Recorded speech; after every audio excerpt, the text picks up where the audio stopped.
Welcome to Place and Experience. Indulge your senses with immersive game titles. Boost the excitement with our engaging promotional tools and generous network promotions. Be in control with XI Viewport Management Tool and experience seamless gameplay powered by X Platform. Enjoy Place and Experience as our partners do in over 20 regulated markets. And get ready to go big. Big play is on.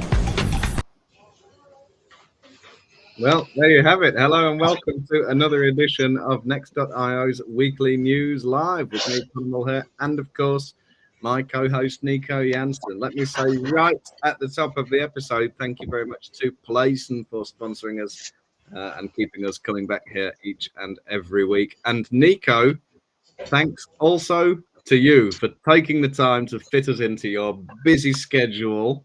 You're out and about today. How are you? Where are you? What are you up to? So, first of all, I am still in sunny Munich, about to fly over to Milan as I have to take care of some business there just before I'm hopping on the flight to New York to, group up with the Next.io guys and each and everybody joining and participating at the Next Summit New York 2024. And this will be awesome. Yeah, hi to Kenny in the comments. Greetings from Stockholm, he says. And yeah, Nico, there's lots to look forward to next week. As you know, there's no rest for the wicked. You're always flying all over the globe. But yeah, there's loads to look forward to in New York. We've got a brand new downtown venue, a great agenda of speakers, some fantastic networking and all the rest of it. If you can hear the sadness in my voice, it's because I won't make it to New York next week, I'm afraid. Someone's got to keep the news ticking over here in Britain and here in Europe. So there you go. That's going to be my job.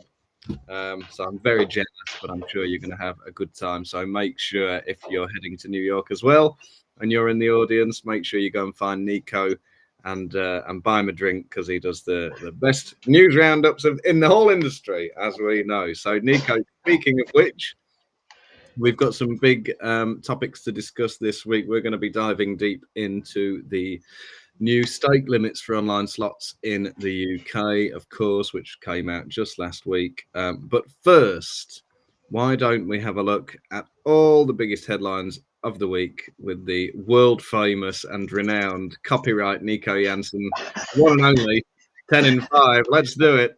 Okay, so we will discuss the other big affiliate network, Catena Media, but I will now introduce a little bit into what's happening on the other end, on the shiny end at Better Collective, as they announced a 10% capital raise for future M&A. So Better Collective has announced it will issue shares equal to around 10% of its total capital to prepare for future M&A. The Tier 1 affiliate said it intends to issue the new share capital in an accelerated book building process to increase its financial flexibility.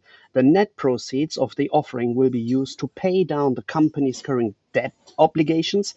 It's set to allow it to act in a highly fragmented market with many attractive acquisition opportunities. So we will for sure see further M&A activities of the Swedish-based Better Collective. Then, quite interesting, as there's a yield seg that 2/3 of Super Bowl bets in the US were illegal.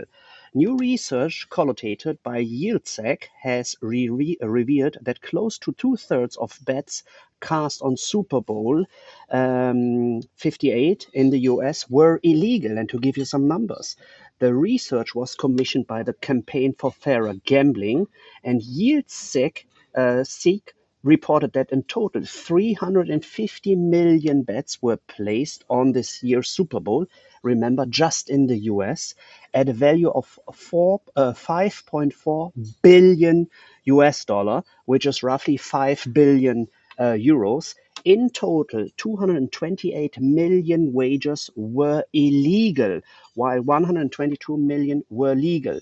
Illegal bets generated 4 billion US dollar, while legal bets made up the remaining 1.4 billion. So quite interesting story as well. Although the numbers in the US are already skyrocketing, we see that there's still land to conquer. So then Lula challenged to include betting exemptions in the new tax plan in Brazil.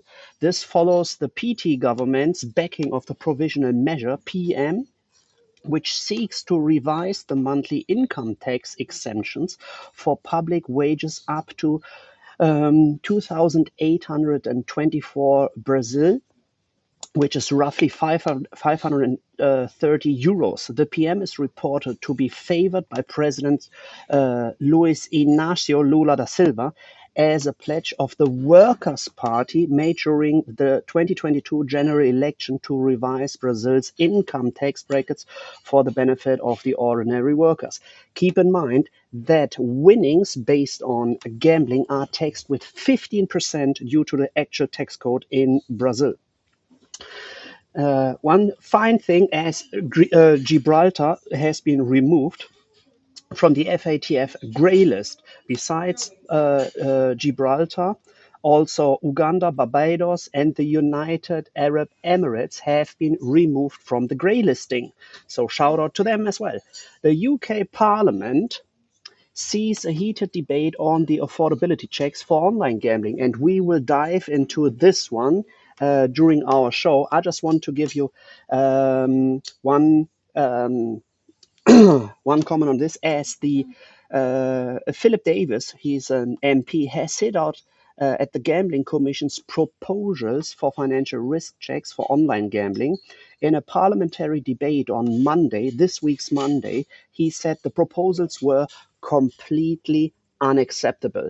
And as said, we will dive into this one during our overall discussion about the newly implemented slots limits. Former BetCity owners given an extended defense deadline in the Entain dispute. So BetCity's former owners have until 19th of March 2024 to submit their defense in an ongoing dispute with Entain, currently being litigated in the UK Commercial Court. The case concerns allegations that former owners of and executives of BetCity failed to disclose the existence of two KSA non-compliance probes ahead of an 850 million sale to Entain in June 2022. So something will be coming up there as well. Heading over to New York, as a New York state judge rules Sands, the famous Las Vegas Sands, lacks a valid lease to operate its planned $4 billion resort in Nassau County. So this will be an interesting news as well, as the overall investment of $4 billion might be on the cliff and probably jumping down the cliff as well. So Light and Wonder hails strategic investments as revenue hits 2.9 billion in 2023. Lightning Wonder posted a 15.5 increase in revenue to a record of 2.9 billion US dollar in its 2023 financial year, helped by the acquisition of SciPlay and other strategic investments. Frankfurt confirmed as the seat of the new European AMLA by EGBA. So the European Gaming and Betting Association, EGBA, has confirmed Frankfurt as the seat of the new European Anti-Money Laundering Authority, short AMLA. So the AMLA will be in the same city where the Deutsche Bundesbank and the European Central Bank is located as well. And last but not least, the impact of the new European legislation for Apple's App Store. So new European legislation comes into effect on the 7th of March 2024 that will have a sizable impact on Apple's policies. Just remember, Spotify has taken Apple to court and others as well.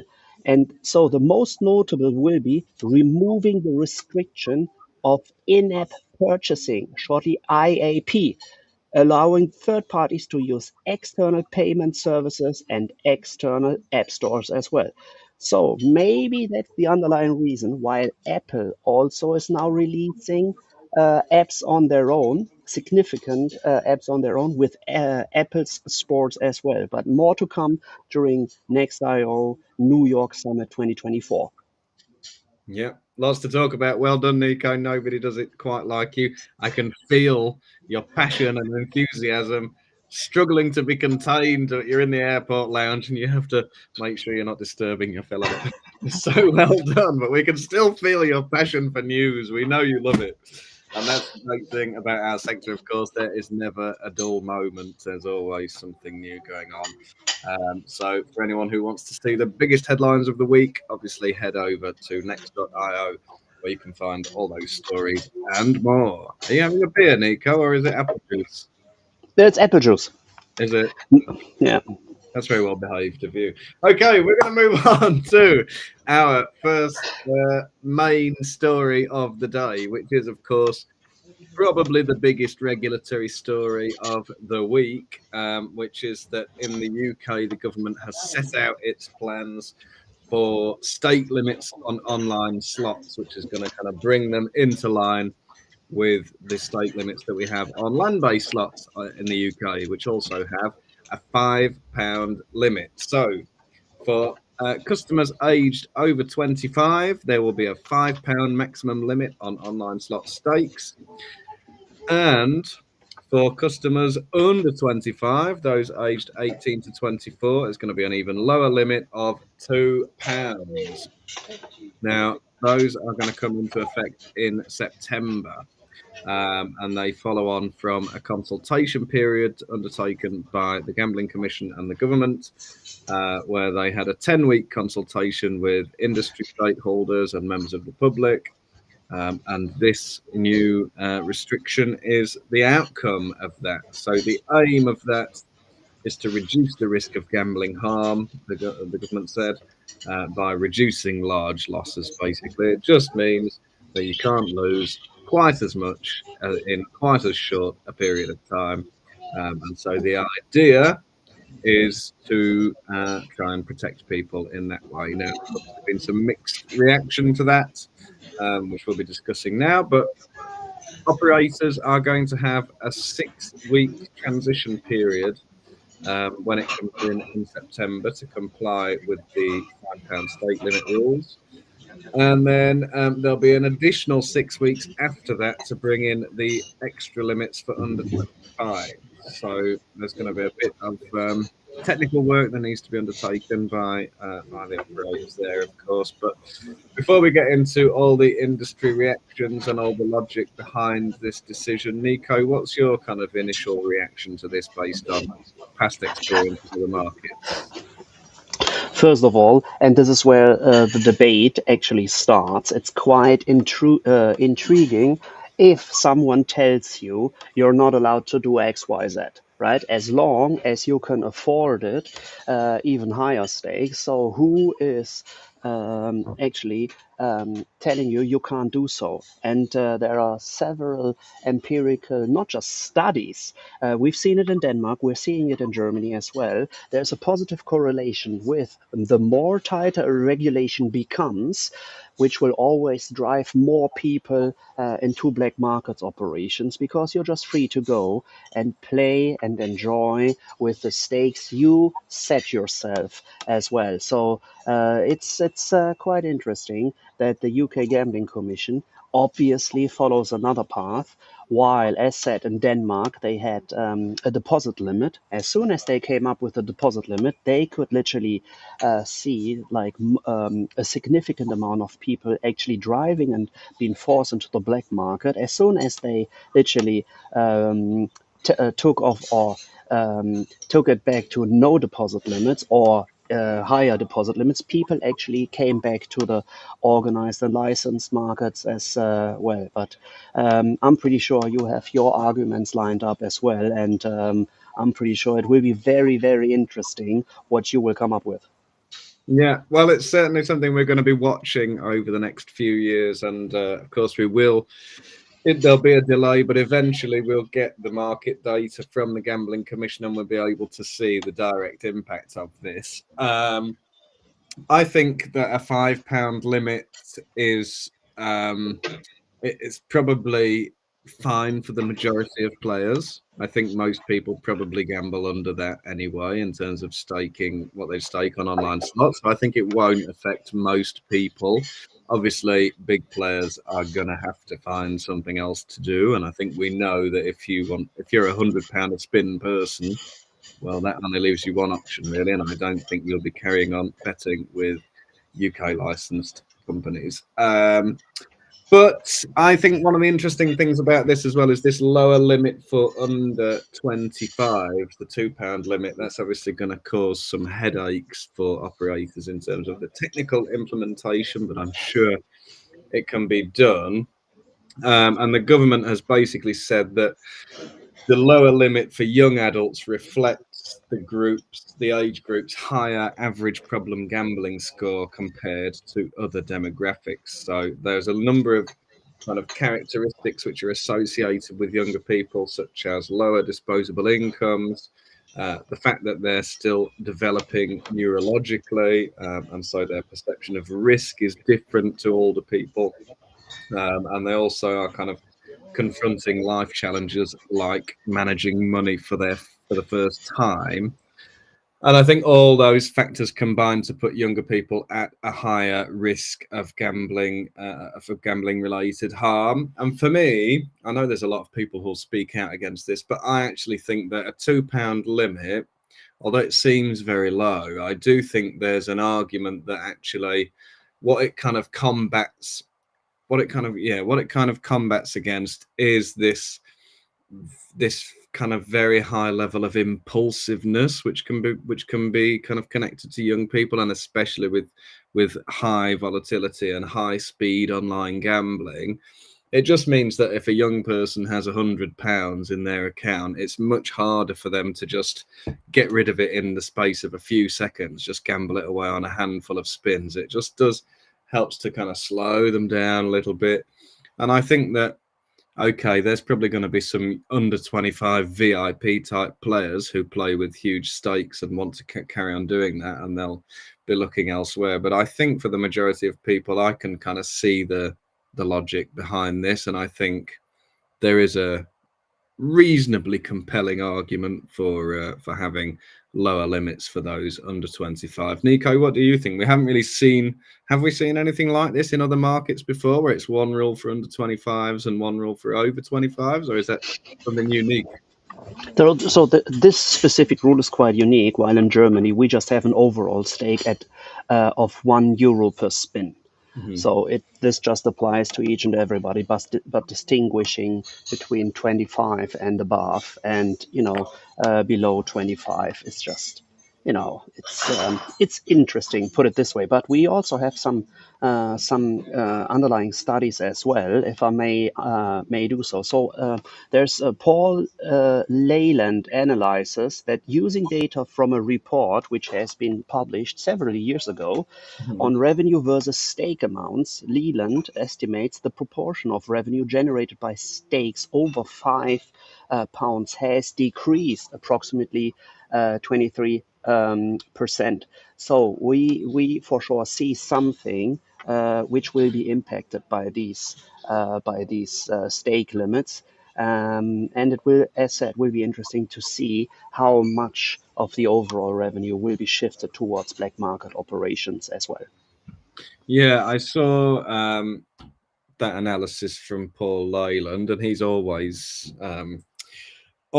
providing some very well thought out and very well researched analysis on a lot of the key issues in the UK sector. And I would definitely encourage any viewers to go and look at Paul's LinkedIn profile, Paul Leyland at Regulus Partners, and have a look at that post that he shared just the other day.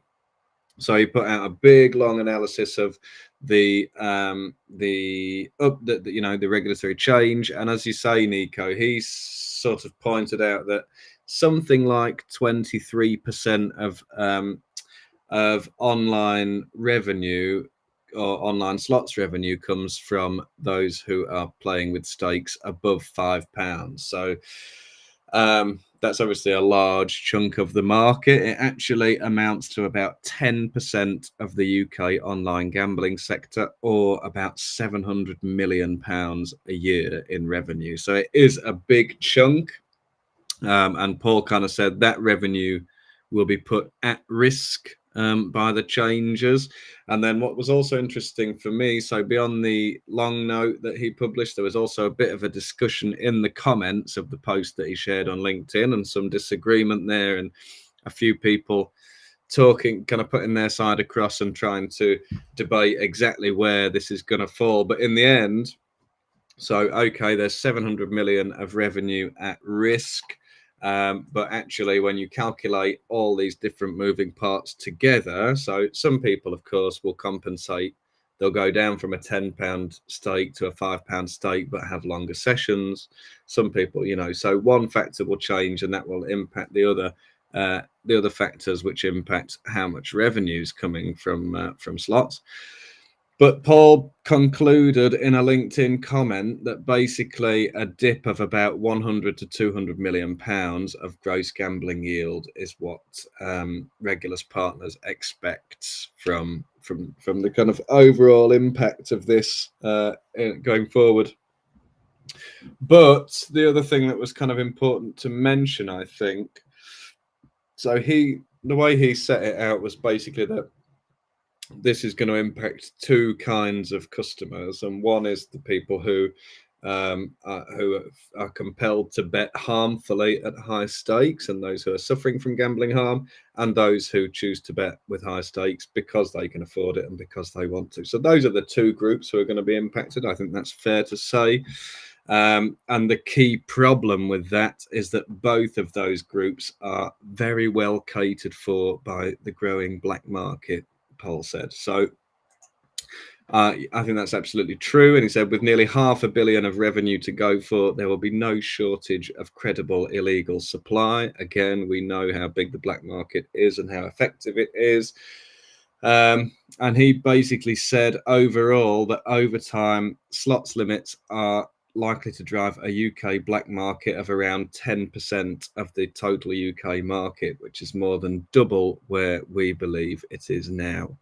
So at the moment, we obviously have a very high rate of channelization in the UK. The vast majority of our revenue is in the regulated market, but he expects that this will significantly increase the revenue going to the black market. But it's one of those questions where I think it's one of those regulatory questions where nobody will ever be totally satisfied, Nico. On the one hand, so Carolyn Harris, who is, of course, a politician here in the UK and is very involved with gambling and gambling harm.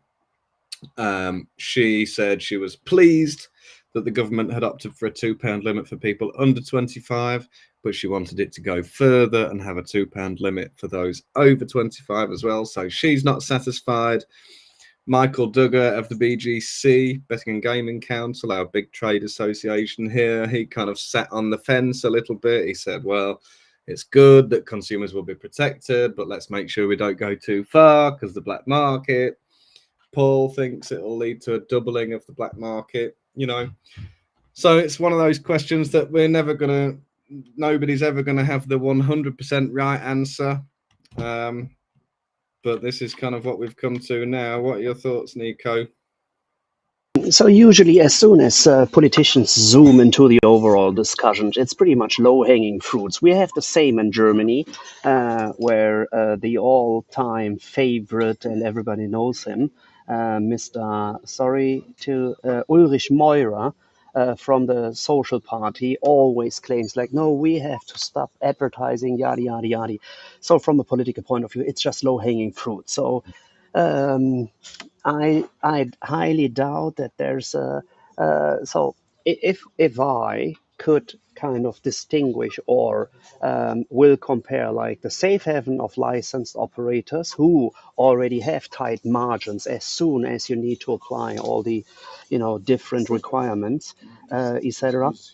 And then on the other hand, the black market operations where nothing will be taxed, and pretty sure they couldn't care less about player protections, etc. I would highly go for the licensed market, but of course you need to make it also feasible for the licensed operators as well. So as you mentioned, it's always a tight discussion. Each and everybody tries to make a point. But as said, we will just see. And there's another actual empirical study which has just been released in Germany from Professor Gunther Schnabel, and he points out that 1 billion of the revenues in Germany have already shifted into black market operations. So this is revenue which is gone, untaxed revenues, and I'm pretty sure that these 1 billion euros, if as soon as they are taxed, can be used for the good. And why don't we all just try to make these type of things just happen? So these are my 2, 3, 4 sentences on that topic. Nice. Well, there you have it. And I think you're right. It's all going to depend ultimately on what else comes out of the Gambling Act review, because it's none of these rules will be, implemented in isolation. We have to see how the whole change impacts the market, and it's something, of course, that we will be keeping our eyes on and reporting back on just as soon as we get any further updates. So I think we should move on now. We've got another story to discuss all about Catena Media. But first, I think we might have a short video message to show, and we'll be straight back after that. Tens of thousands of games, hundreds of studios, dozens of hub market partners, an industry-leading hub wallet, and just one API. Hub 88 is connecting businesses to a world of limitless content where the possibilities are endless. Hub 88. There you have it, Nico. The possibilities are endless. And here on Weekly News, the possibilities are endless. And the news is endless. We have another story to tell you all about, which is the resignation of Michael Daly, the CEO of Catena Media, which came about just a couple of days ago. He has stepped down from his position with immediate effect, and Catena's VP of Corporate Strategy, Pierre Cadena, will assume the role of interim CEO now. So this has all come about between a period of organizational realignment within the company, which is corporate speak for, oh no, we need to change everything immediately because it's going down the tubes.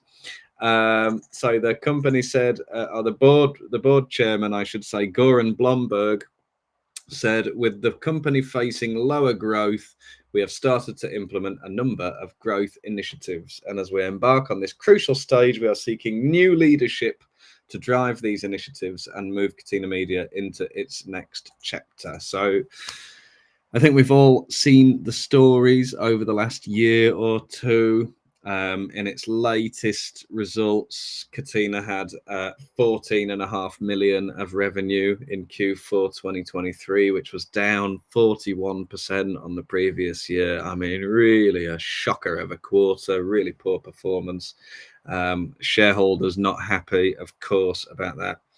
And even looking at the full year 2023 wasn't quite as bad. We had 76.7 million in revenue, but that was still down 22% on the year before. So really not been the best year or two for Catena. They've been on a downward trajectory with their earnings. They've kind of undergone this strategic review, but that led to the divestment of some of their key assets, including the AskGamblers brand, which I think was like such a strong brand. I use AskGamblers sometimes when I need to know about something. That's been sold off to GIG, it's Gaming Innovation Group, and like, I don't know, that seems like a nice way of making a bit of quick cash. It was 45 million euros, but it's like, well, where's the investment in the future? You've got this great flagship brand, you're just selling it off. I don't know. And they also, and exactly, Bogdan, I was just thinking of this, is that what Mateusz Juraszek said the other day, and he said, I think Catena Media management should resign and assets should be sold on the market. What a story about how to destroy a business.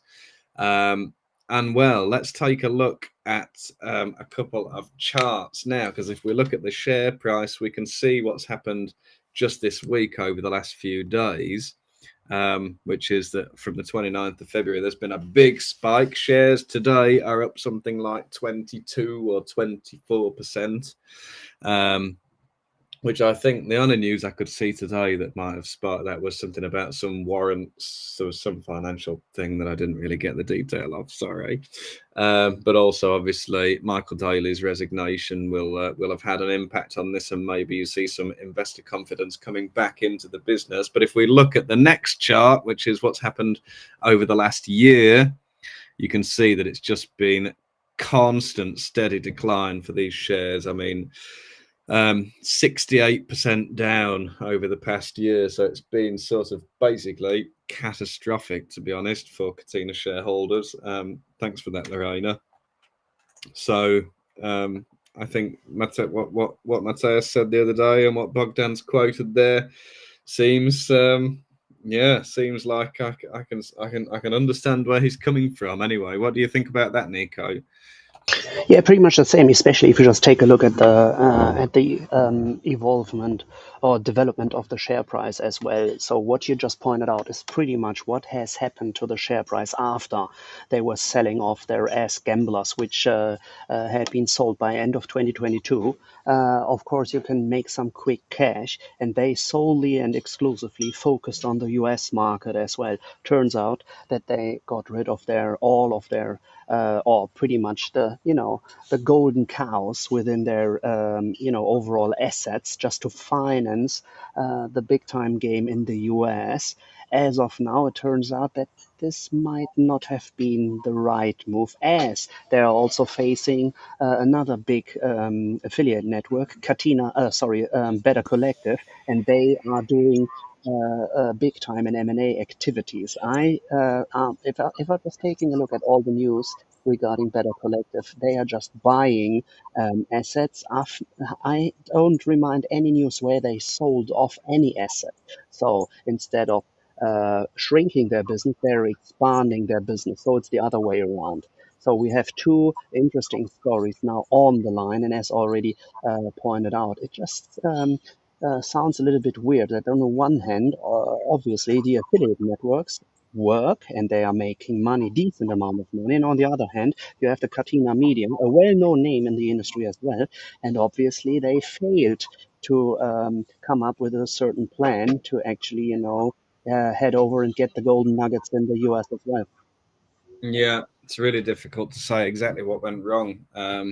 But there was a time, maybe when I kind of first came into the industry, 2017, 2018, where in fact, Catena may have been bigger than Better Collective at that time, but they were certainly kind of neck and neck, and they were big, competitors in the affiliate space. And if you just look at them now, it's just it's like David and Goliath. It's just gone totally the other way. But to be fair, we should give them, a fair chance to tell us what they've got planned. So as you may know, they set out a couple of weeks ago what this strategy looks like at the moment to kind of try and turn the business around. And that there's first and foremost, there's a transition towards a revenue share model, which of course is super important to get that recurring revenue for affiliates. But they also are considering launching a B2B platform, a kind of affiliate platform, and making some investments in technology and AI. And geographically, they'll be turning their focus, of course, to North America, but also to Latin America. That's what we've got from Catena. But it was kind of funny that they keep mentioning technology and AI. We have another graphic we can show you, which has been going around this week. And I think it's in Swedish, so I'll have to try my best to sort of translate it. But it's about how much adjusted EBITDA Catena has been reporting each quarter, and how many times they mentioned AI on their conference calls. So you can see that as the business kind of falls off a cliff from the middle of 2023, then they start really talking about AI all the time. and kind of using this buzzword, I guess, to try and get some confidence back into the business. But, you know, the thing with these technologies, thank you, Lorena, is that it's no good just to talk about them. You got to make it work. So let's see if they can turn it around in the next few years. Who knows, Nico? Exactly. And as we also have seen a comeback of Lottery.com, a NASDAQ-listed company in the US as well, everybody loves a comeback, especially Hollywood. So fingers crossed to Catena Media. It's always good to have kind of two big boys, sharks in the fish tank, because otherwise Better Collective will just take over the market. And as said, fingers crossed to whatever will be next for Catena Media. Yeah, absolutely. Well, I think, Nico, you've probably got a plane to go and catch. So I think we should probably cut it short this week and leave it there unless you have any closing comments. But from me, all I've got to say is thank you to everybody in the comments for participating in our conversation today. And thanks for watching. Nico, thanks for taking the time, even though you're an international jet setter and you're always busy. Everybody in the audience, make sure you go and see Nico next week if you're in New York. Buy him a drink for me because I won't be there, sadly. But until next time, I think that's all there is to it. Thank you, and safe travels to each and everybody actually joining us in New York, and stay healthy and stay safe. Thanks, Nico. Bye, everybody.